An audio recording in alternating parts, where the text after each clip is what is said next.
बाहर का काम भी करना है और अंदर का काम भी करना है। बाहर और अंदर के संतुलन में जीना। बाहर की वैक्सीन का भी उपयोग करिए और अंदर का भी उपयोग करिए, अपनी इनर पावर का भी उपयोग करिए, जो करुणा है, शांति है, प्रेम है, प्रसन्नता है, समस्वरता है, उसको जीवन में लाएंगे तो वो एक सशक्त आधार हमारे जीवन को देगा। तो इसलिए वो तो अंतर्निहित शक्ति का ही सारा काम है। व्यक्ति को दोनों तलों पर संतुलन बना के चलना है, इधर भी उधर भी। बाहर के नॉर्म भी पूरे करें और भीतर के नॉर्म भी पूरे करें। देखिए, ये सारे माहौल ने, जो मैंने कहा, तमाम तरह की जो इंसान के भीतर एक बकवास कहें चलती थी, उसको गिरा दिया कि सही है, ये गलत है, ये अच्छा है, ये बुरा है। अब जो है सो है सामने, उससे तुमको निपटना है। किसी भी तरह की फिलोसॉफिकल बकवास का वक्त नहीं है।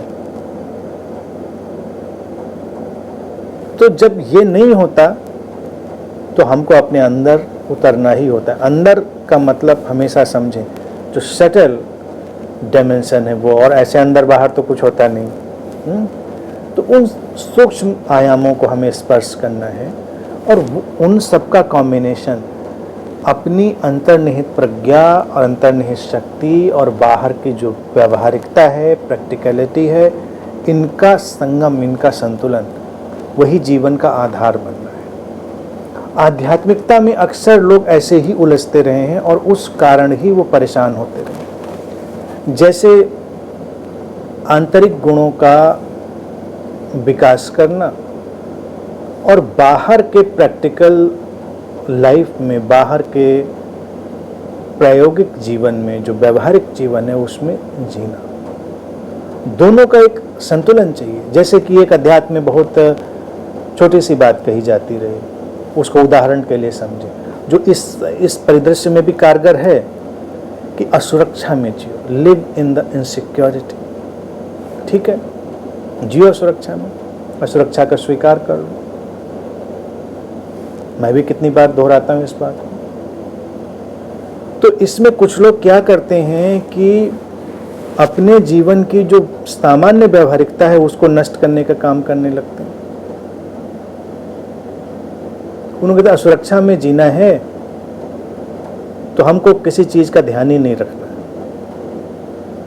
अब जैसे वैक्सीन की बात आई और किसी के पास ये वाला फार्मूला भी, असुरक्षा के स्वीकार में जीना है, तो कहता फिर असुरक्षा के स्वीकार में जाना है तो जाके हम लौटेंगे सारे इन्फेक्शियस प्लेसेस पे, और हम क्यों कर इन चीज़ों को एक्सेप्ट करें, ये तो अस्वीकार हो जाएगा। कई लोग ऐसी फिलॉसफी में हैं, क्योंकि मेरे पास भी ऐसे संदेश आए लोगों के, उन्होंने कहा अच्छा वैक्सीन हम लगवाएं, तो वैक्सीन लगवाने का मतलब अस्तित्व की असुरक्षा का हम अस्वीकार कर रहे हैं, हम डरे हुए, हमको लगता है हमको सुरक्षित बनाना है अपने आप को। हम क्यों दवाई खाएं, हम क्यों नॉर्म फॉलो करें? अस्तित्व जो कराएगा सो करेंगे, जहां ले जाएगा वहां ले जाएंगे। बात सुनने में बहुत अच्छी लगती है, लेकिन इसको व्यवहारिक तल पर कहते हैं मूर्खता। अस्तित्व तो कभी ऐसा नहीं चाहता हमसे कि हम मूर्खतापूर्ण व्यवहार करें। आप जो बाहर का नॉर्म है उसको तो करना ही है, और भीतर के नॉर्म में क्या करना है? असुरक्षा को कैसे स्वीकार करेंगे?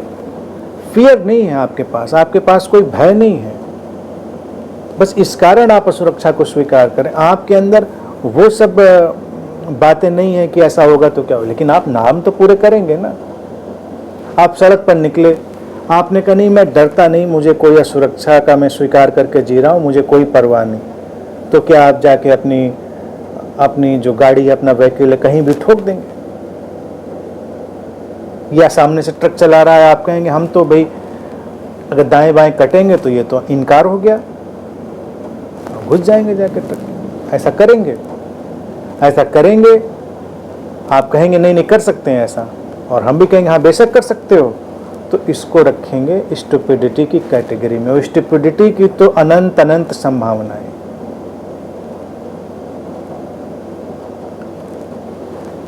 जैसे धन की बात उदाहरण के लिए समझें,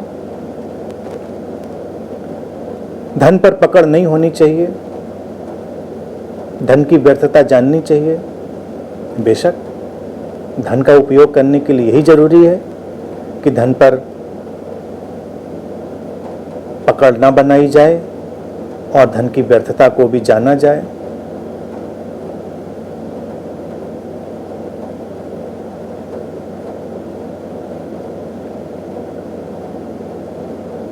तो करेंगे क्या?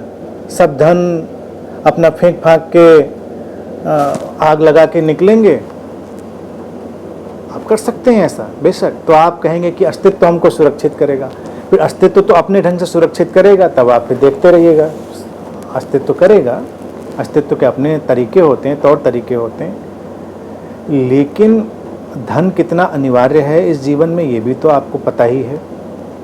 तो धन का पूरा सम्मान आप करेंगे, धन के प्रति आसक्ति नहीं होगी, पकड़ नहीं होगी, ये बात भी सही है। धन की व्यर्थता को जानेंगे, लेकिन उसके साथ उसकी उपयोगिता को भी जानेंगे। तो ये होगा एक संतुलन, भीतर बाहर का पूरा संतुलन। तो धन होना चाहिए, नहीं तो आप खड़े हो जाएंगे, जरूरत पड़ेगी फिर किसी के पास आप मांगने खड़े हो जाएंगे।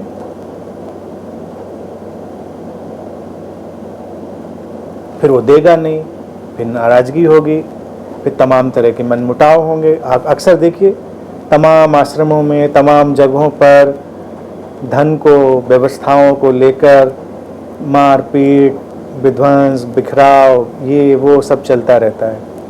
क्योंकि पैसा प्रॉपर्टी यहाँ भी बनानी थी, आश्रम में भी पैसा ही प्रॉपर्टी बनानी है। यहाँ भी परिवार ही बसाना था, आश्रम में भी तुम्हें परिवार ही बसाना था।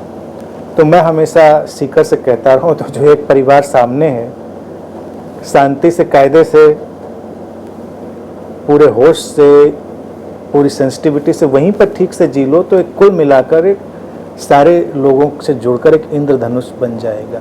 तो अंतर्निहित शक्ति और व्यावहारिकता, इनका पूरा संतुलन लाकर चलेंगे तो सारी परिस्थिति, आज की परिस्थिति भी, आगे की सारी परिस्थितियों का समाधान निकलेगा।